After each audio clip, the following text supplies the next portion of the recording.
Welcome to the Sapna's home schooling channel.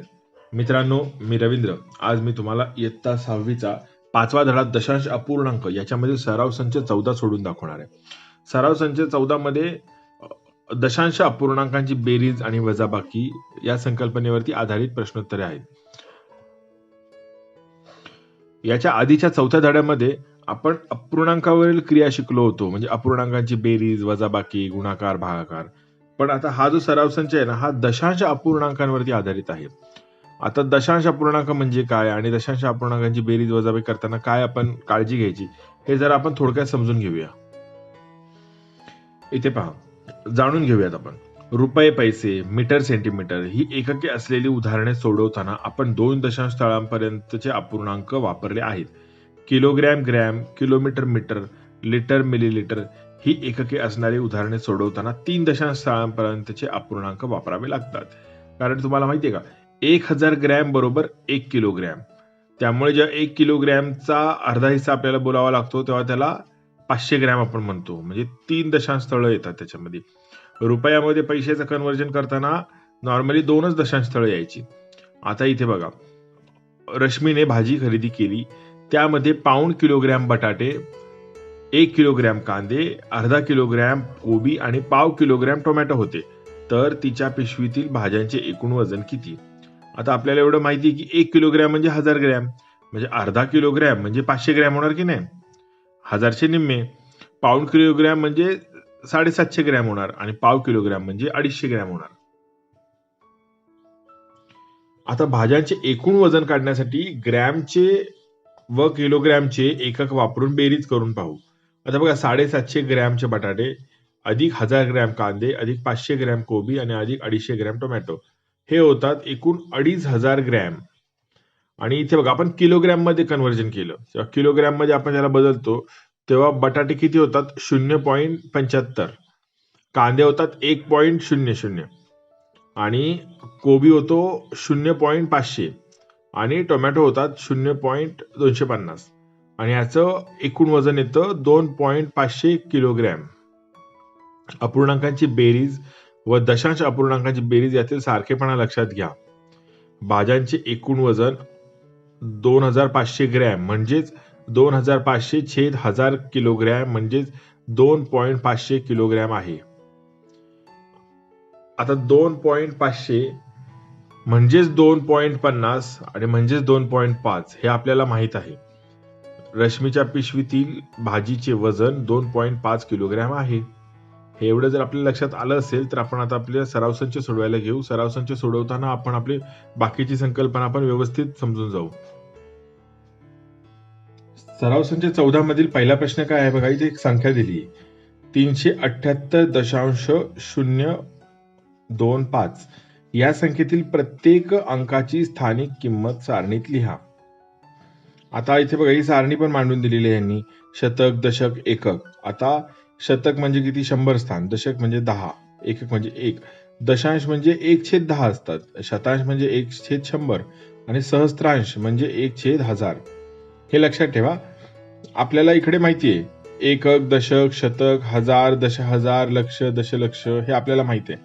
पण जेव्हा दशांश चिन्हाच्या उजवीकडे जातो ना आपण, तेव्हा दशांश, शतांश, सहस्त्रांश असतं. आता इथे अंक बघा आपण मांडले. एकक अंक काय? 8 आहे, तो 8 एककच्या जागेवर मांडला. दशक अंक 7 आहे, आपण तो दशकच्या खाली मांडला.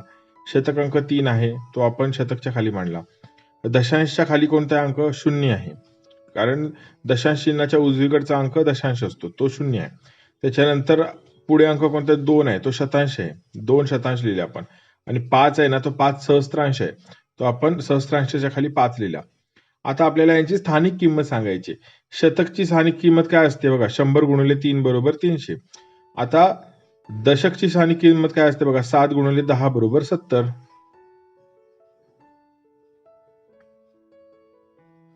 आले की नाही लक्षात? आणि आता 8 ची स्थानिक किंमत काय येणार बघा, एकक आहे हा, 8 एके 8 बरोबर. आता तसंच बघा, आता शतांशची किंमत काढायची, म्हणजे 1/100 गुणिले 2. मग आता आपल्या लक्षात आलं का, 2 गुणिले 1/100 म्हणजेच किती येणार? 2/100 म्हणजे आपण 100ला जेव्हा 2 ने भागणार, मी इथे लिहितो 2/100 आहे की नाही. मग याचं उत्तर किती येणार आपलं सांगा.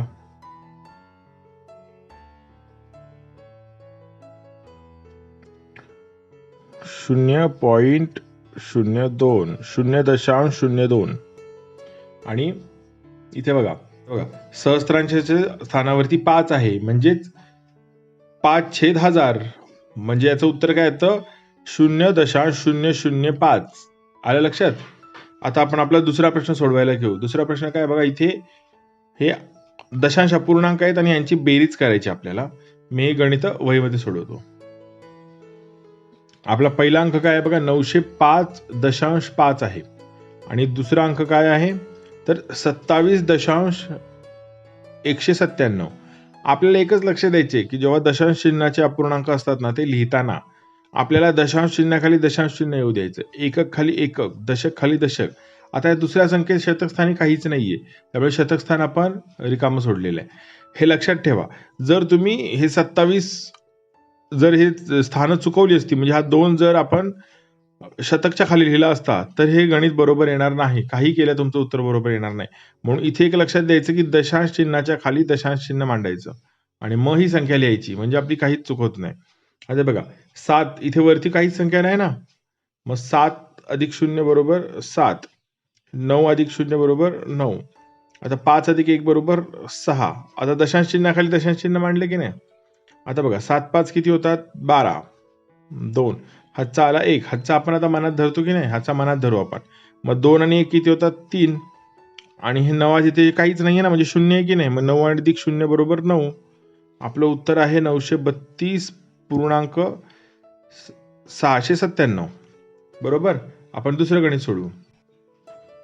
आता दुसरं गणित बघ काय 39 अधिक 700.65. मग आपण याची मांडणी करू आधी. मी आता पहिला अंक लिहिला 39 इथे, आणि आता बेरीज करायची आपल्याला. आता इथे बघा इथे दशांश चिन्ह आहे, या संख्येत दशांश चिन्ह नव्हता, म्हणजे हा दशांश चिन्ह इथे आहे की नाही, संख्येच्या नंतर आहे, आणि खालच्या संख्येचा दशांश चिन्ह जे आपण मांडला. दशांश चिन्हाच्या डावीकडे बघा 0 0 आणि 7 अशा पद्धतीने मांडणी करा, आणि इथे उजवीकडे बघा 6 आणि 5. आता इथे काहीच नाहीये, म्हणजे हे 0 0 आहेत की नाही. आता बघा 5 अधिक 0 बरोबर 5, 6 अधिक 0 बरोबर 6. दशांश चिन्हाच्या खाली दशांश चिन्ह मांडून घेतला मी. आता 9 अधिक 0 बरोबर 9, 3 अधिक 0 बरोबर 3, आणि 7 अधिक 0 बरोबर 7. उत्तर किती आलेलं आपलं 739.65. आता बघा तिसरं गणित बघ काय 40 अधिक 27.7 अधिक 2.451. आपण याची मांडणी करून घेऊ व्यवस्थित. आधी मी 40 लिहिले इथे. इथे दशांश चिन्ह नाही ना संख्येत, म्हणजे दशांश चिन्ह हा संख्येच्या नंतर आहे. आलं का लक्षात. आता इथे बघा किती आहेत 27, दशांश चिन्हाखाली दशांश, आणि मग 7 आहे. आता इथे बघा ही तिसरी संख्या जी आहे ना, इथे किती आहे दशांश चिन्हाच्या अलीकडे फक्त 2 आहे, आणि दशांश चिन्हाच्या नंतर आहे 4 5 आणि 1, म्हणजे 451. आता आपल्याला काय करायचंय सर्वांची बेरीज करायची. 1च्या वरती काहीच नाहीये इथे, म्हणजे हा 0 आहे ना, इथे पण 0 आहे, म्हणजे एकच. 5च्या इथे पण वरती काही नाहीये, म्हणजे 0च आहेत, म्हणजे 5 अधिक 0 अधिक 0 बरोबर 5. आता इथे बघा 7 आहेत, इथे 4 आहेत आणि इथे 0 आहे वरती. मग 7 आणि 4 किती होतात 11. 11शी इथे 1 येणार, हातचा 1 आला, हातचा 1 आपल्या मनात ठेवायचा आपण. मग आपण आपलं दशांश चिन्ह देऊन टाकू आणि दशांश चिन्हाच्या डावीकडे येऊ. आता बघा इथे किती 7 आहेत, इथे 2 आहेत आणि वरती 0 आहे. तर 7 आणि 2 किती होतात 9, 9 आणि 1 10, 10शी 0, परत हातचा 1 आला आपला. आता बघा इथे 4 आहे, इथे 2 आहेत आणि इथे 0 आहे ना, 4 2 6 आणि हातच्याचा 1 7. आलं आपलं उत्तर 70.151. आता आपला पुढचा प्रश्न आहे प्रश्न 2, वजाबाकी करा. आता आपल्याला हे दशांश अपूर्णांक दिले, त्याची वजाबाकी करायची. पद्धत तीच वापरायची आहे, दशांश चिन्हाखाली दशांश चिन्ह मांडायचं आणि इथे वजाबाकी करायची. आता हे बघा आपण पहिला संख्या मांडून घेऊ 85.96. आता इथे वजाबाकी करायची की ना आपल्याला. दुसरी संख्या काय बघा, इथे दशांश चिन्हाखाली दशांश चिन्ह मांडला, दशांश चिन्हाच्या डावीकडे कोण आहे फक्त 2 आहे, आणि उजवीकडे कोण आहे 3, 4 आणि 5 म्हणजे 345. आता आपण याची वजाबाकी करू. आता बघा इथे वरती काहीच नाहीये म्हणजे हा शून्य आहे की नाही. आता लक्षात घ्या, शून्यातून 5 गेले नाही जात ना, मग आपण काय करायचं, हातचा घ्यायचा.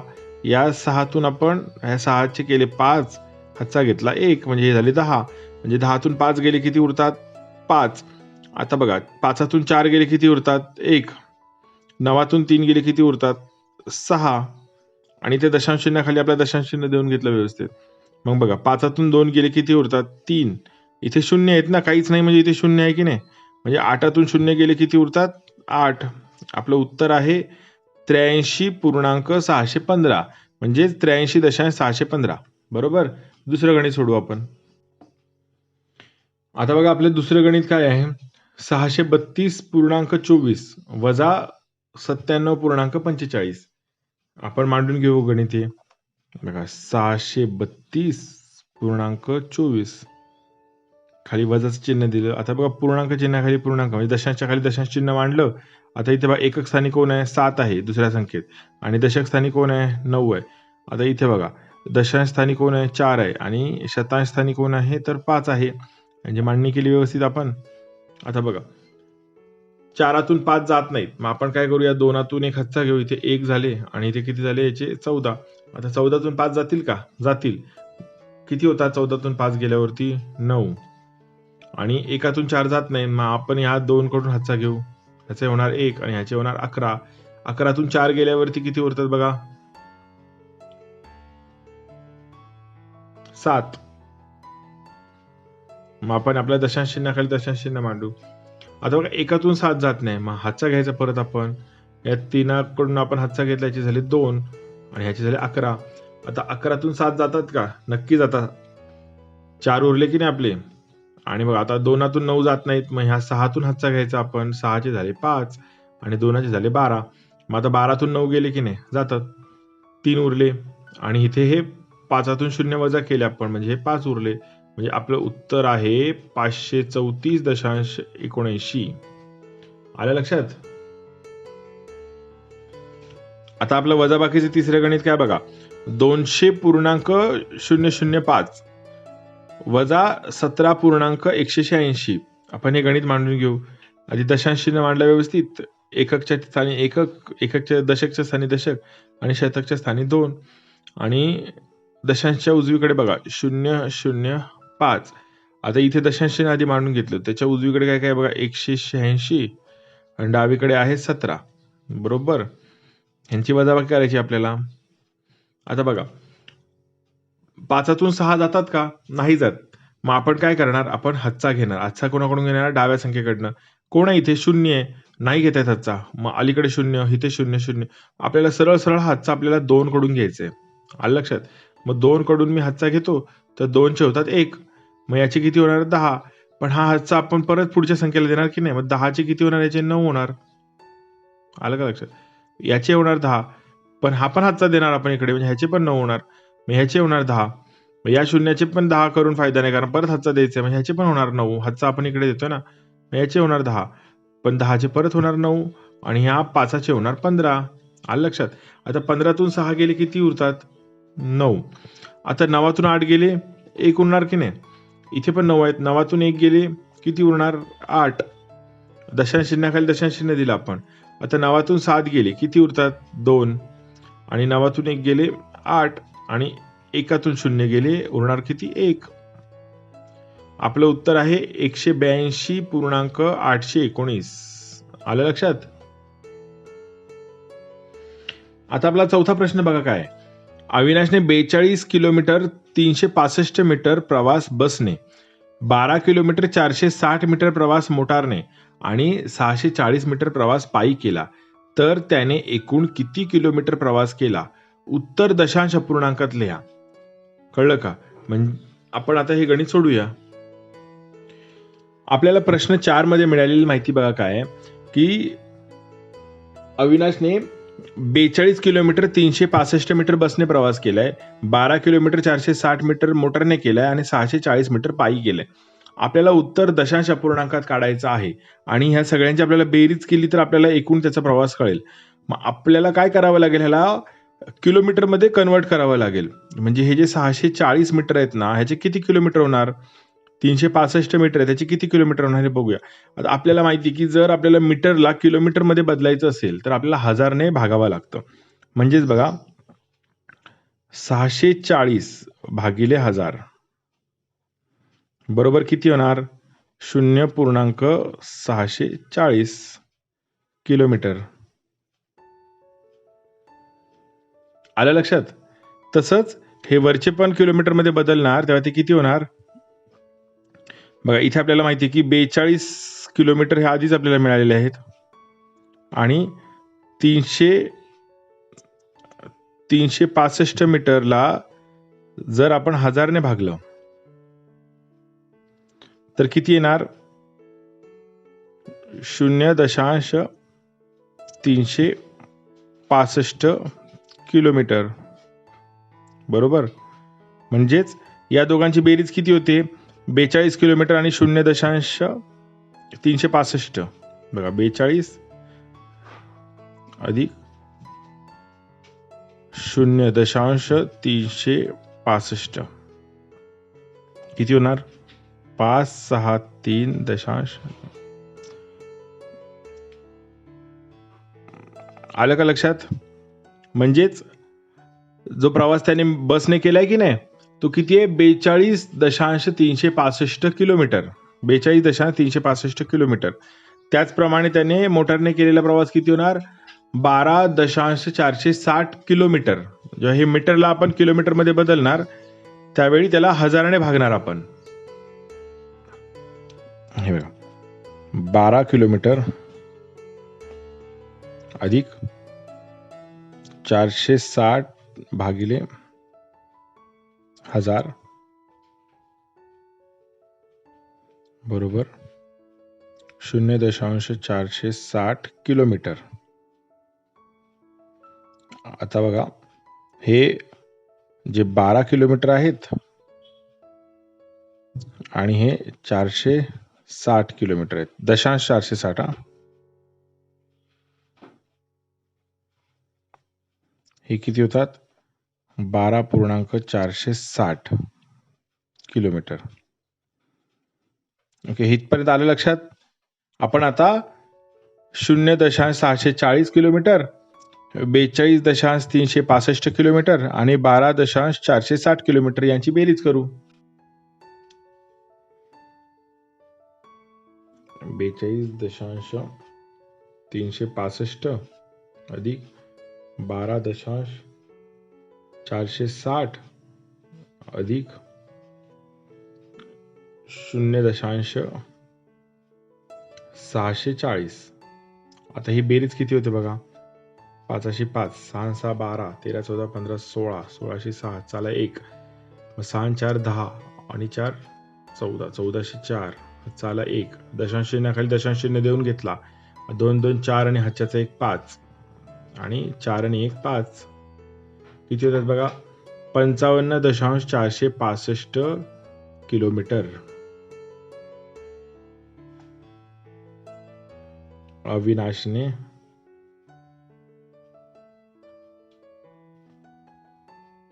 एकूण 55.465 किलोमीटर प्रवास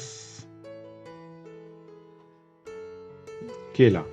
चला आपण आपलं 5वा प्रश्न सोडवू. आता आपला 5वा प्रश्न बघा काय? आयशाने सलवारसाठी 1.80 मीटर, कुर्त्यासाठी 2.25 मीटर कापड खरेदी केले.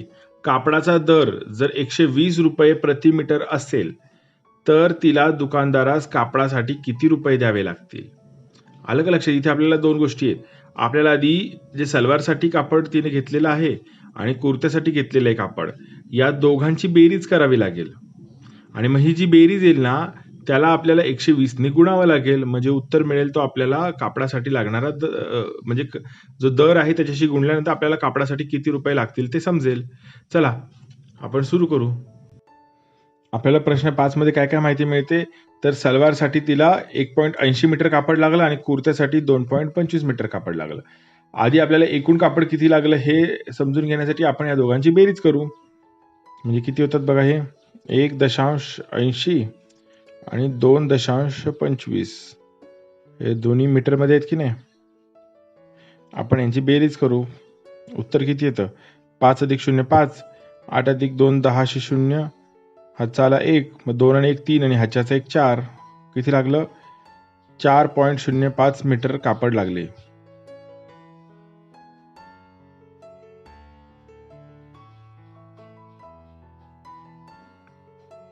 आता आपल्याला माहिती की आपला दर किती आहे कापडाचा, 120 रुपये मीटर. तर 120 रुपये मीटर प्रमाणे 4.05 मीटर कापडासाठी किती रुपये लागले आपल्याला, तर आपण करू गुणाकार करू आपण. मग काय करणार आपण,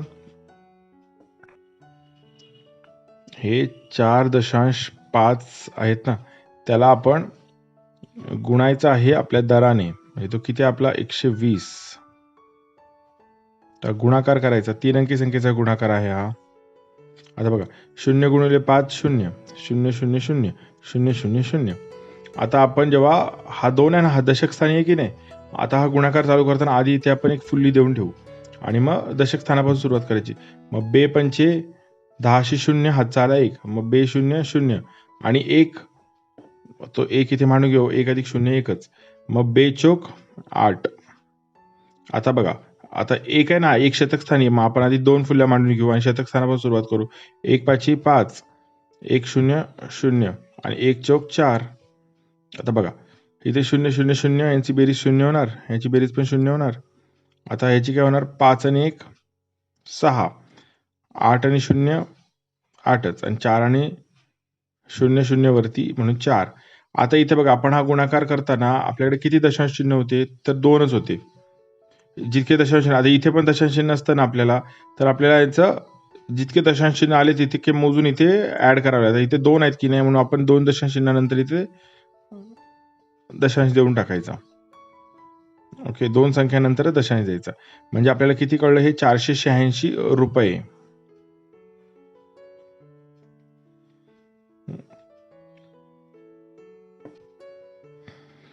आयशाला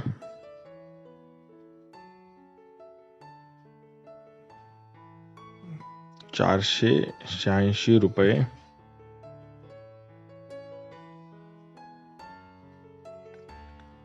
दुकानदारास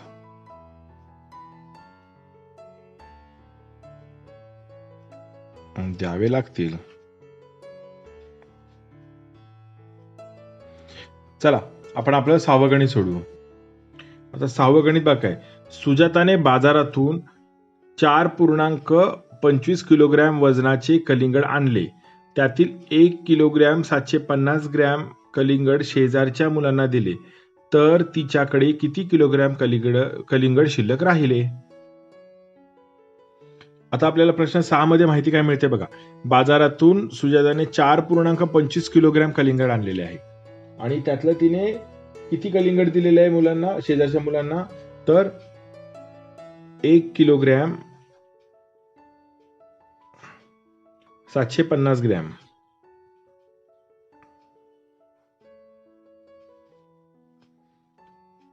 शेजारच्या मुलांना दिले.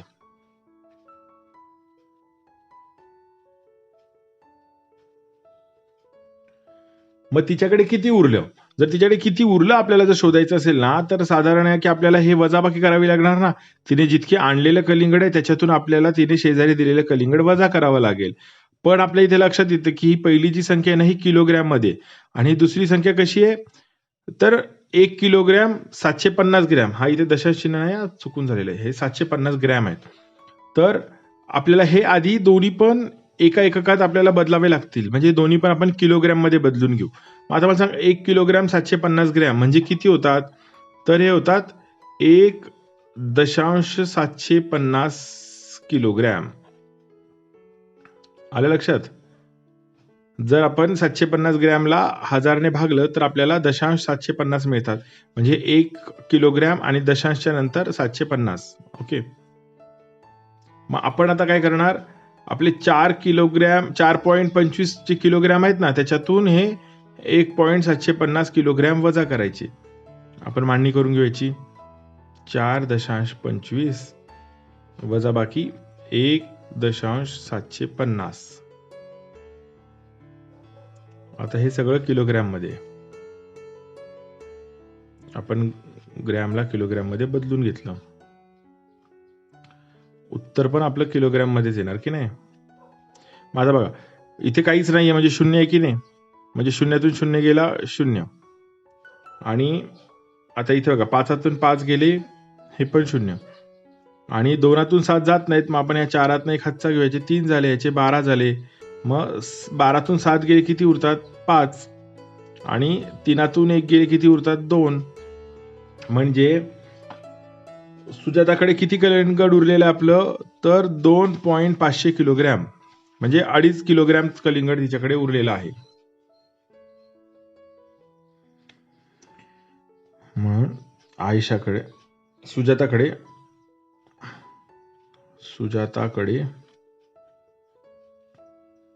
2.5 किलोग्रॅम कलिंगड शिल्लक आहे.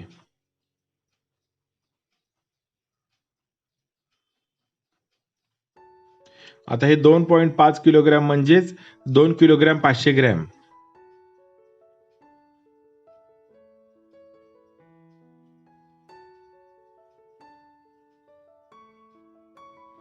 आले का लक्षात?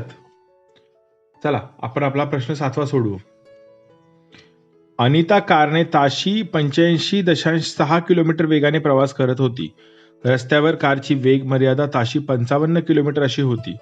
तर तिने गाडीचा वेग कितीने कमी केल्यास वाहतुकीच्या नियमांचे पालन होईल.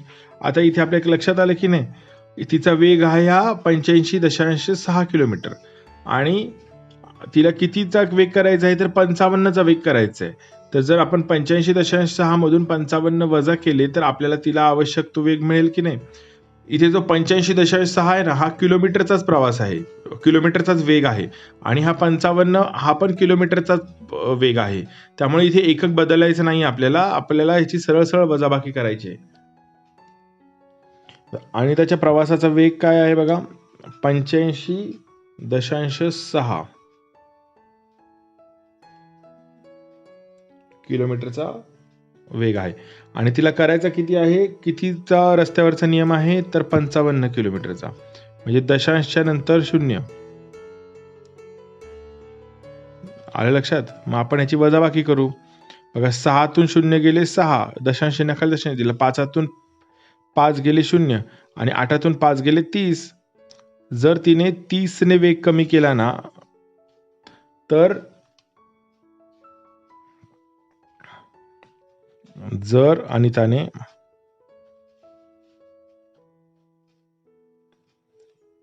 30.6 किलोमीटरने वेग कमी केला तर वाहतुकीच्या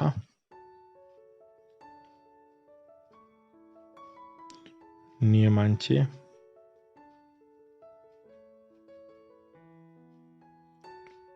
पालन होईल.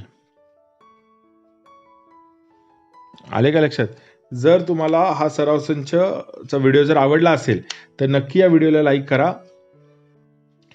याच्या पुढच्या व्हिडिओमध्ये मी सराव संच 15 सोडून दाखवणार आहे. त्याचा व्हिडिओ जर तुम्हाला पाहायचा असेल तर तुम्ही सपनाज होम स्कूलिंग चॅनलला सबस्क्राईब करा आणि बेल आयकॉन दाबा, म्हणजे जेव्हा मी हा व्हिडिओ अपलोड करेल ना, त्याचं नोटिफिकेशन तुम्हाला वेळेवरती मिळेल आणि तो व्हिडिओ तुम्हाला पाहता येईल. आणि तसेच जर तुम्हाला इयत्ता 6वीचे बाकीचे जे सराव संच सोडवलेले आहेत त्याच्या संकल्पना जर समजून घ्यायच्या असतील तर तुम्ही इयत्ता 6वी सपनाज होम स्कूलिंग चॅनलवरती जाऊन इयत्ता 6वीची गणिताची प्लेलिस्ट पहा. तिथे तुम्हाला बाकीचे सराव संचही पाहता येतील. धन्यवाद.